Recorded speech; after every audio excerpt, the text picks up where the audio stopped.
ఆంధ్రప్రదేశ్ మాజీ సీఎం జగన్ పరిస్థితి చూస్తుంటే ఎలా ఉంది సార్? అసెంబ్లీకి రావటము, వెంటనే వాకౌట్ వెళ్ళిపోవడం, ఏదో చిన్న టేజర్ చూసినట్టుంది. ఆంధ్ర ప్రజలకు ఎలా చూస్తుంటది? అంటే జగన్మోహన్ రెడ్డి అసలు రారేమో అనుకున్నారు, కానీ వచ్చారు. అంటే ఇక్కడ కొంతమంది సాటిస్ఫై అయ్యి ఉండదు.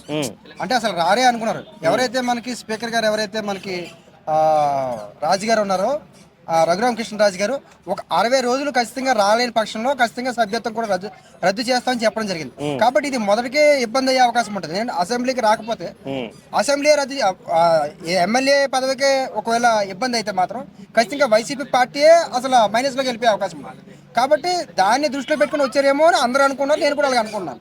ఓకే, అంటే కేవలం తన ఎమ్మెల్యే పదవిని కాపాడుకోవడానికి తప్పితే ప్రజల కోసం రాలేదంటారా?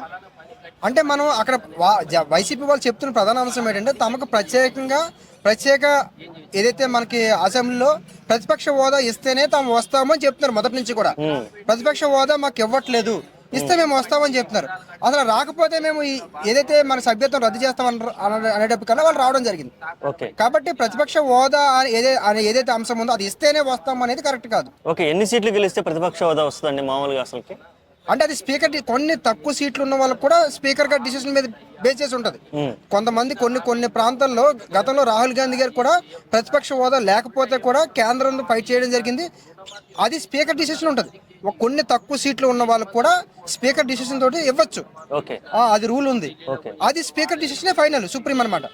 కాబట్టి వీళ్ళు అక్కడ అసెంబ్లీలో వ్యవహరించే విధానాన్ని బట్టి స్పీకర్ గారికి వాళ్ళకున్న దీన్ని బట్టి వాళ్ళకి ఇస్తారన్నమాట.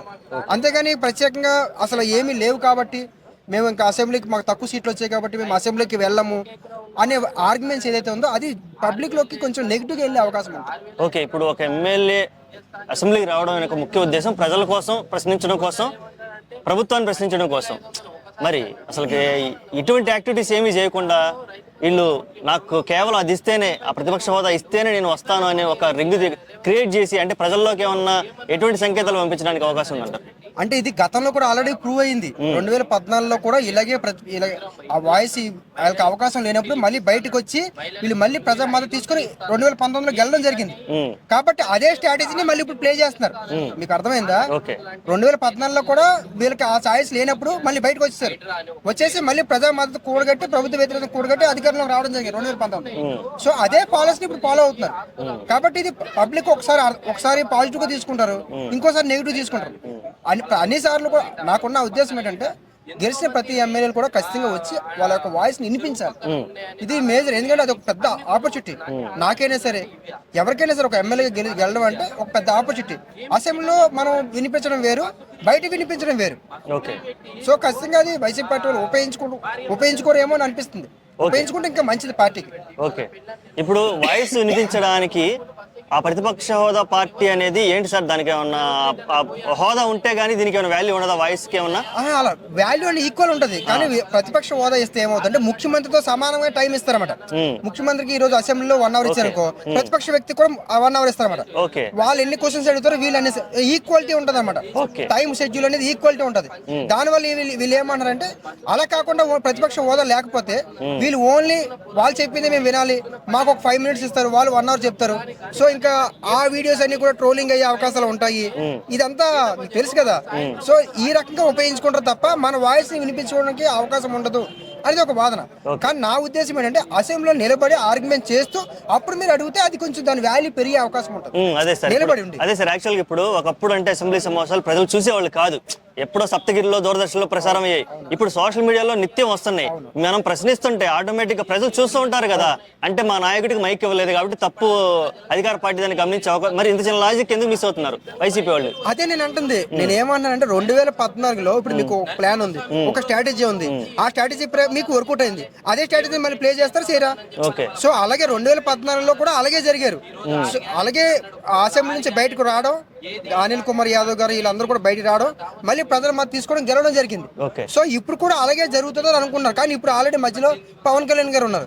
ఇప్పుడు జగన్మోహన్ రెడ్డి గారు బయటకు వచ్చేయడం వల్ల ఏమవుతుందంటే, పవన్ కళ్యాణ్ గారి జనసేన పార్టీ వాయిస్ వినిపించే అవకాశం ఉంటుంది. ఇప్పుడు వైసీపీకి మైనస్ అవుతుంది. జనసేన పార్టీ ఉన్న 21 మంది కూడా వాళ్ళు పబ్లిక్ ప్రజల తరఫున వాళ్ళ అంశాలు లేవనెత్తారు. వాళ్ళకి ఈ ప్రతిపక్ష బాధ్యత ఏదైతే ఉందో జనసేన మోస్తుంది.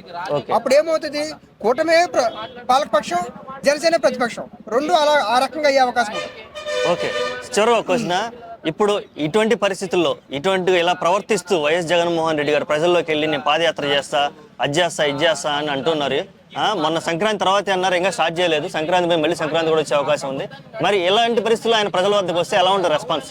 అంటే ఇది ఒకవేళ జగన్మోహన్ రెడ్డి గారు వేరే ప్రోగ్రామ్ పెట్టుకొని జగన్మోహన్ రెడ్డి గారు పాదయాత్ర లేకపోతే పబ్లిక్లో తిరుగుతున్నారు అనుకో, కనీసం వైసీపీ సంబంధించిన గెలిచిన ఎమ్మెల్యే అయినా సరే రావాలి. వస్తే పబ్లిక్ ఏదైతే అసెంబ్లీలో ఉంటుందో వాళ్ళ వాయిస్ వినిపించినప్పుడు వాళ్ళకి ఒక పాజిటివ్ అనే ఆలోచన ఉంటుంది.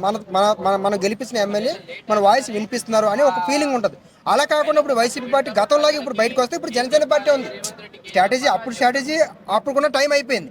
ఇప్పుడు స్ట్రాటజీ జనసేన పార్టీ ఉంది కాబట్టి ఖచ్చితంగా ఇప్పుడు అదే మూవ్మెంట్లోకి వెళ్దామంటే ఇప్పుడు జగన్మోహన్ రెడ్డి గారికి ఆ రోజు ఉన్న క్రేజ్ ఈ రోజుకున్న క్రేజ్ మారిపోద్ది కదా.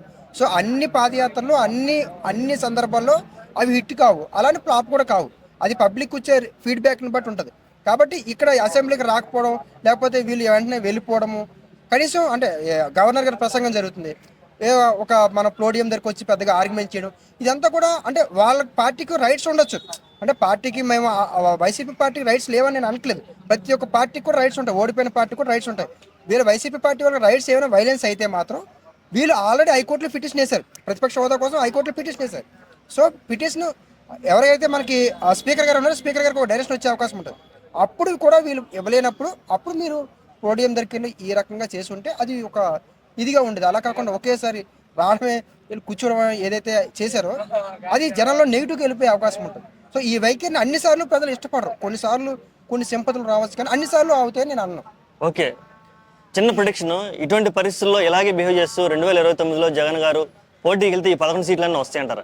అది మనం ఖచ్చితంగా అంచనా వేయలేం, ఎందుకంటే 2029కి ఇప్పటికి చాలా టైం ఉంది. సో ఎలక్షన్స్ 6 months ముందు, అంటే నేనైతే 3 months ముందు చెప్తాను. ఎలక్షన్స్ 3 months ముందు నేను చెప్తాను. మన బీఆర్ఎస్ పార్టీ ఓడిపోద్దని చెప్పి 3 months ముందు చెప్పాను ఖమ్మం డిస్టిక్ లో. సో 3 months అంటే ఎలక్షన్స్ కి 1 year వరకు ఒక గ్రాఫ్, 6 months వరకు గ్రాఫ్, 3 months వరకు ఒక గ్రాఫ్, ఆ రకంగా రాగలదు. కానీ ఇప్పుడే మనం చెప్పలేం, ఎందుకంటే ఈ రోజు జగన్మోహన్ రెడ్డి గారికి ఉన్న ఇది రేపు పెరుగుతుందా, లేకపోతే జగన్మోహన్ రెడ్డి గారి కేజీని మళ్ళీ పవన్ కళ్యాణ్ గారు కూడా ఈ రెండింటిని ఉపయోగించుకుని అతనే లిఫ్ట్ అవుతారా అని మనం చెప్పలేం. అది ఒక అంచనా వేయలేము. కాబట్టి అది ఇప్పుడే మనం ఖచ్చితంగా అంచనా వేయలేం.